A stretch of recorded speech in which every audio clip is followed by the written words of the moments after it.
라미서TV 파수꾼 새벽 기도회입니다. 오늘은 초등과정 제20과 신천지 교리 비평입니다. 신천지의 주제는 비유한 예루살렘과 바벨론과의 전쟁이란 제목인데요. 교리 비평의 주제는 신천지 비유풀이는 제2의 신천지 성경이다. 이런 제목으로 2부 말씀을 전합니다.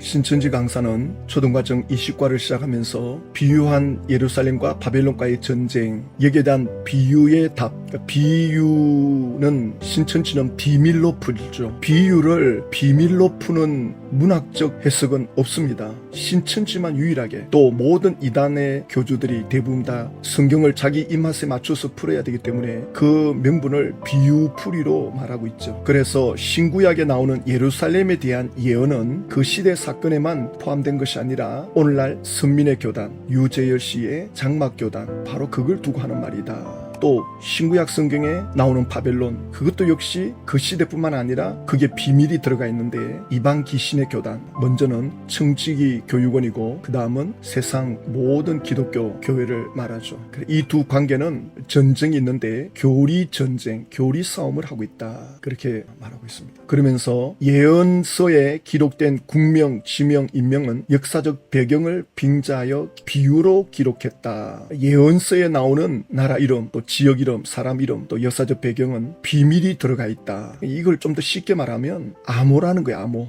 전쟁할 때 아군끼리 암호를 하잖아요. 그러니까 예언서에 이런 내용이 암호가 들어가 있다는 거예요. 이걸 풀어야 된다는 거예요. 비유를 암호풀이로 말하고 있는 거죠. 비유는 그런 뜻이 아닙니다. 그리고 또 하나, 암호풀이는 어떻게 하게 됐는가 할 때 총회장이 계시받아서 푸는 거죠. 신천지 총회장이 예수님께로부터, 하나님께로부터 보고 듣고 해가지고는 예언서에 나오는 그 내용의 비밀을 풀어가지고 책을 쓰게 되죠. 천지창조도 그렇고 또 계시록의 실상, 그리고 그 책의 결론은 예수를 믿지 말라는 거예요. 예수 믿어가지고 구원받는 게 아니다. 신천지에 와서 계시록 말씀을 깨닫고 지켜야 구원이고 천국이고 영생이고, 지금 기록된 성경과는 정반대 주장을 하고 있죠. 그러면 신천지 비유풀이는 제2의 신천지 성경입니다. 그러니까 신천지 총회장이 역사를 이루지 못하고 세상을 떠난다? 신천지 분들에게는 있을 수 없는 일이에요. 자기들은 성경이 말한 대로 말한다. 성경의 그 비유를, 비밀을 계시받은 총회장님이 풀었다. 반드시 이룰 거다. 만약에 총회장이 이루지 못하고 떠난다? 그러면 성경이 잘못됐다. 이렇게까지 말하는 분들이 있죠. 그래서 제가 지난번에 만난 분들한테도 총회장이 19장을 이루지 못하고 20장을 이루지 못하고 떠나면 성경이 잘못된 것이 아니라 총회장님 또 계시를 잘못 받을 수도 있는 거 아니냐. 얼마든지 사람이 잘못 받을 수도 있지 않습니까? 성경에 그러한 인물들이 많이 나오는데, 거짓 선지자에 대해서 많이 말씀하고 있는데, 신명기 18장에 22절에 하나님께 계시받지 않고 자기 마음대로 말하는 선지자들이 있다. 성취가 안 되면 거짓 선지자다 말씀하고 있지 않습니까? 그러니까 가만히 있더라고요. 오늘 또 신천지 관계자분들을 만나는데 어떻게 반응하는지를 한번 봐야 되겠어요. 이번 주에 만나는 분들은 통화하고 두세 달 동안 문자 하나 하지 않았죠. 아무런 영상도 보내지 않았습니다. 괜히 긁어서 부스럼 일으킬 필요가 없는 거죠. 마음의 준비가 안 된 그 사람에게는 괜히 무슨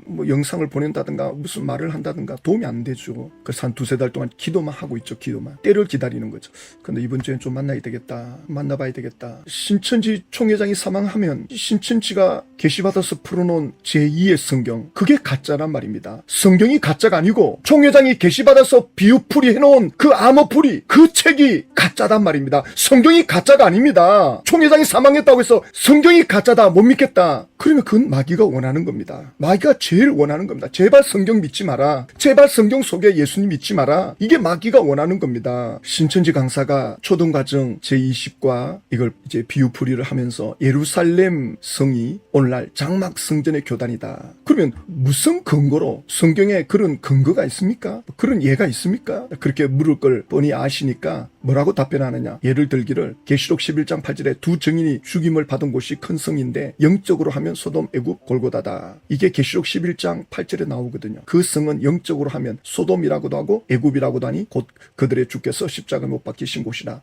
두 증인이 예루살렘 길거리에 죽어 시체가 있어요. 사람들이 지켜보기만 합니다. 그래서 예루살렘 거리인데 그 예루살렘 성이 영적으로 소돔이다, 애굽이다. 그렇죠. 두 증인이 이렇게 죽도록 내버려 두었으니 예루살렘이 소돔 소돔같이 타락했고 애국같이 노예로 사람을 전락시키는 사랑이 없는, 이렇게 부연 설명을 해주잖아요. 육적으로는 예루살렘 대단한 거룩한 도시 같지만 영적으로는 소돔과 애국 같다. 이렇게 주님께서 그 영적인 뜻이 있을 때는 설명을 해줍니다. 이것이 요한계시록 2장 9절에도 나오죠. 내가 내 환난과 궁핍을 알거니와 실상은 너가 부유한 자니라. 자칭 유대인이라는 자들의 비방도 알거니와 실상은 유대인이 아니요 사탄의 회당이라. 스무나 교회가 환난과 궁핍을 겪고 있는데 그거는 인간적인 눈으로 볼 때 그런 거고, 예수님이 볼 때는 너희들은 부유한 자다. 그리고 지금 스무나 교회를 비방하고 욕하고 로마 군인들에게 신고하고 하는 그런 유대인의 단체, 사람이 볼 때는 그냥 유대인들의 단체지만 실상 그 배후에는 사탄이 역사하고 있는 사탄의 회당이다. 이렇게 영적인 뜻이 있을 때는 예수님께서 설명해 주지 않습니까? 그러면 장막 성전이 예루살렘이라고 하는 성경의 부연 설명이 없습니다. 결국 신천지 총회장이 계시받아서 말하는 거죠. 구약 시대에는 바벨론에 의해서 예루살렘이 무너지죠. 그때는 백성들이 전부 바벨론의 포로로 잡혀갑니다. 그러나 바벨론의 포로로 잡혀간 이스라엘 백성들은 70년 만에 다시 돌아와서 이스라엘을 회복시키죠. 그러다가 또 헬라 시대로 접어들면서 로마 시대로 들어오면서 이 예루살렘이 또 한 번 이제 무너집니다. 그때는 로마에 의해서 예루살렘 성이 완전히 파괴가 됩니다. AD 70년이라 그러죠. 이때 이스라엘이 완전히 패망하게 됩니다. 이때 이스라엘이 전 세계로 디아스포라로 흩어지게 되죠. 나라가 이제 끝납니다. 그리고 모슬렘이 들어오죠. 모슬렘이 들어와서 여기다가 모슬렘 신전을 짓고, 그러다가 나중에 또 십자군이 일어나가지고는 또 전쟁을 치르는 그런 중세 시대 역사가 있지 않습니까? 그러니까 신천지는 이 예루살렘 성이 바벨론에 의해서 무너지고 로마에 의해서 무너진 이걸 구분하지 않습니다. 그저 예루살렘이 무너진 거에 대해서 자기들이 유리한 대로 게시풀이 비유풀이 하고 있는 걸 볼 수 있습니다. 이런 것들이 자기 입맛에 맞춰가지고 하는 그 자체가 이미 억지로 풀고 있는 거예요. 예루살렘 성은 과천의 유재열 장막 성전과 아무 상관이 없습니다. 장막 성전은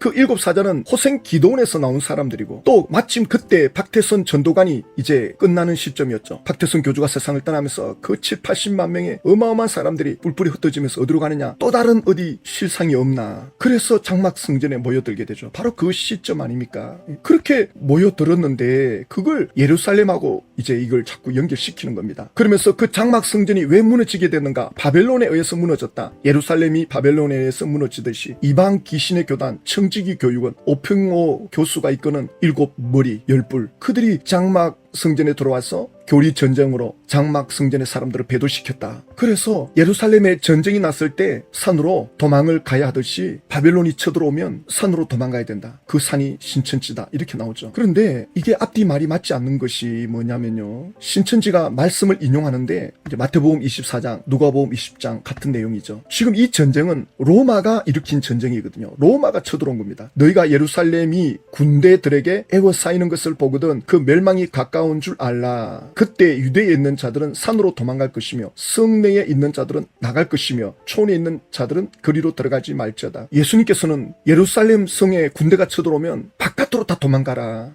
앞으로 3, 40년 후에 일어날 일을 예수님은 아시고 예언을 지금 하시는 거거든요. 예루살렘 성에 군사가 포위하면 어떻게 쓰든지 바깥으로 나가고 성 안으로 들어오지 마라. 왜 이 말씀합니까? 로마가 AD 70년에 쳐들어와서 예루살렘 성 안에 있는 사람을 싹 다 죽입니다. 아이들이고 어른이고 임산부고 싹 다 죽입니다. 너희들이 그날이 안식일이 되지 않도록 기도해라. 안식일은 또 움직이질 않으니까 도망을 가야 되는데 유대인들은 도망을 또 안 가요. 그러다가 다 죽었어요. 로마가 쳐들어온 건데 신천지는 바벨론이 예루살렘하고 전쟁할 때 산으로 도망가라. 바벨론은 포로로 잡아갖고 산으로 도망갈 그런 상황이 아닙니다. 이스라엘 나라 전체 백성들을 다 포로로 잡아가는데 이게 맞지가 않다고요. 말은 바빌론이라 해놓고는 성경 구절은 로마가 쳐들어온 걸 끌어다가 설명을 하고, 그러면서 예언은 반드시 때가 되면 성취된다. 이 전쟁은 바로 오늘날 청지기 교육원 바벨론 그리고 장막성전, 더 나아가서는 신천지와 오늘날 개신교와의 교리 전쟁이다. 이렇게 나오는 거예요. 그래 그 전쟁이 일어날 때 산으로 도망가야 된다. 신천지로 오라.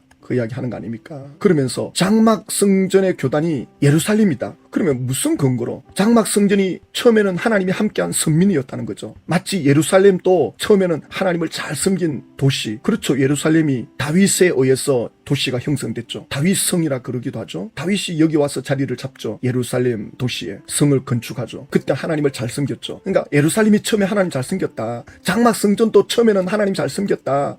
그러다가 바벨론이 쳐들어와가지고, 그러다가 청지 교육원이 쳐들어와가지고 교리 전쟁에서 다 실패하고 배도했다. 이렇게 말을 만들어 가잖아요. 그러면 장막 성전이 처음에 하나님 잘 섬겼다는 증거가 뭡니까? 없어요. 장막 성전 7사자 호생 기도원에서 나와가지고는 의기투합해가지고는 계시받자 이래가지고는 뭐 며칠 동안 계시를 받는데, 계시받은 그것이 고작 1969년도 11월 1일 지구 불받아야 된다. 그래가지고는 박태성 교주 집단에 있는 사람들에게 알려가지고는 곧 심판이 나타난다. 여기 와야 14만 4천 살아남는다. 그래가지고 사람들을 착취하고, 이게 무슨 하나님 함께한 예루살렘입니까? 도대체 장막 성전을 예루살렘이라고 하는데 하나님이 함께한 역사가 뭐가 있냔 말입니다. 18세기 19세기 영국의 웨슬레 사건, 또 미국의 존 휘필드 같은, 조나단 에드워드 같은 한 사람들이 일어나서 회개운동을 일으켜가지고 나라를 흔들어 놓고 하나님께 영광을 돌리고 회개운동이 일어나고 하나님이 함께하는 역사가 기록되어 있지 않습니까? 그러면 지금 장막 성전에 하나님이 함께하는 예루살렘이라 하면 엄청난 역사가 일어나야 되는데, 일어난 것이 고작 계시받았다는 게 이건데 이것이 무슨 예루살렘입니까? 신천지가 이렇게 끼워 맞추면 안 된다고요. 여기에 무슨 하나님 함께한 겁니까? 그 신천지는 함께했다. 그런데 바빌론이 쳐들어왔다. 청지 교육원이 쳐들어와가지고는 장막 성전이 무너졌다. 바빌론이 쳐들어온 게 아니라 로마가 쳐들어온 거죠. 로마가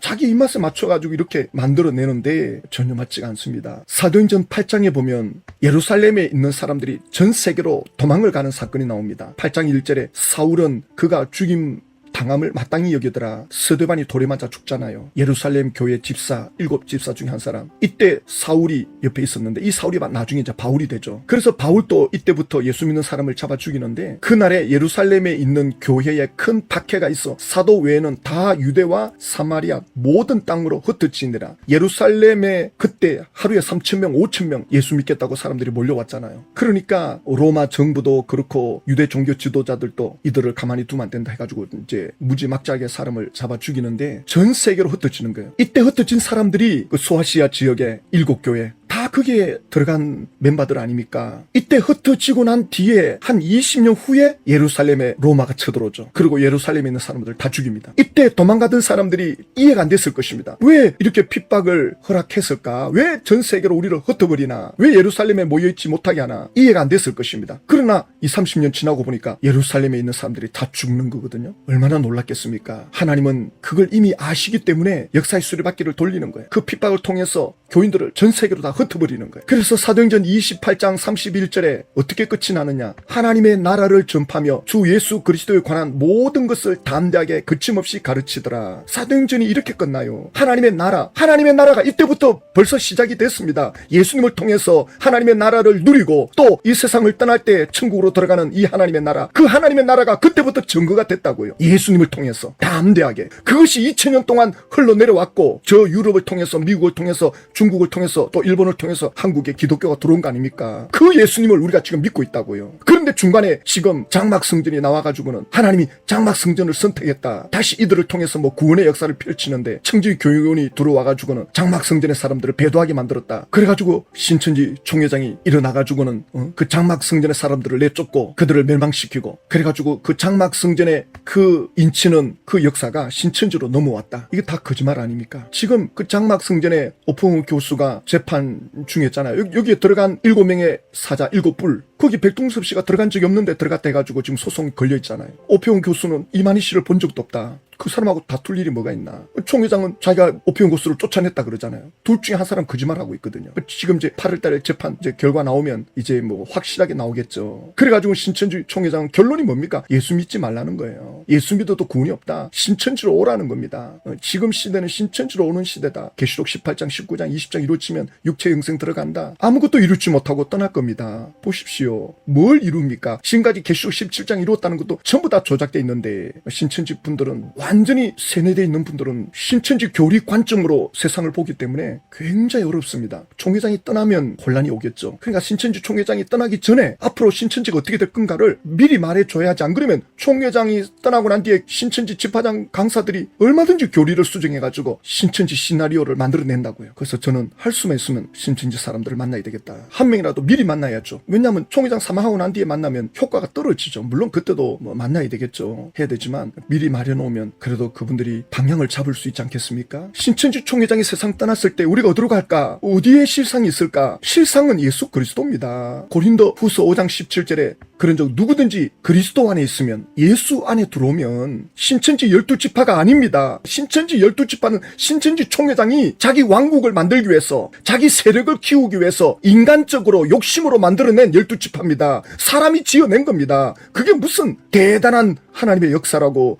12지파를 대단하게 여깁니까? 인간이 만들었다가 지울 수도 있는 겁니다. 조직은. 예수 안에 들어오는 건, 이건 인간이 할 수 있는 게 아닙니다. 하나님의 아들 예수님이 오셔서 십자가에 죽으시고 3일 만에 부활하심으로 예수 안에 들어오는 길이 열렸습니다. 그래서 예수 안에 들어오면 어떻게 되느냐? 새로운 피조물이 됩니다. 새로운 창조물. 신천지 분들은 계시록에서 말하는 나는 누구인가? 계시록에서 말하는 나는 누구입니까? 12지파에 들어와가지고 입맞은 자다. 그래서 어쨌다는 겁니까? 아무 일도 일어나지 않지 않습니까? 육체 영생 그거 이루지 못하고 총회장 떠나지 않습니까? 예수 안에 들어오면 새로운 피조물. 이전 것은 지나갔으니 보라 새 것이 되었도다. 예수 안에 들어오면 완전히 새로운 창조물이 됩니다. 이게 뭐냐면요, 하나님께서 인간을 처음 지었을 때 흙으로 지으시고 그 코에 생기를 넣어줍니다. 그게 하나님의 영입니다. 하나님의 형상입니다. 인간은 원래는 이 영이 인간의 실존입니다. 짐승은 육체와 혼 두 가지만 있습니다. 사람은 영이 있습니다. 이 영이 혼을 지배하고 육체를 지배하잖아요. 근데 이 영이 기능을 상실해 버렸습니다. 하나님께로부터 지시를 받고 하나님과 교통하고 하나님과 관계하면서 하나님의 능력으로 마음을 다스리고 육을 다스려야 되는 인간이었는데, 이 영의 기능이 죄로 인해서 멈춰버렸지 않습니까? 그러니까 이 영이 역할을 못하는 거죠. 그러니까 타락한 이 혼, 타락한 이 사람의 죄의 본성, 이게 이제 인간 노릇하고 있는 거죠. 그 인간은 태어날 때부터 죄인이 되는 겁니다. 그래서 윤리 도덕을 배워가지고 그래도 착하게 살아야지, 남한테 피해 주지 말아야지, 나라마다 법을 만들어 놓잖아. 그리고 또 남한테 피해를 주면 안 되고. 하지만 사람은 절박한 상황에 내몰리게 되면 사람은 무너집니다. 인간은 한계에 도달하게 되면 자기를 죽이든지 남을 죽이든지 그럴 수밖에 없습니다. 그래서 그 영이 살아나야 돼요. 이 영이 살아나면 하나님의 은혜를 공급받는 거죠. 하나님의 능력을 공급받습니다.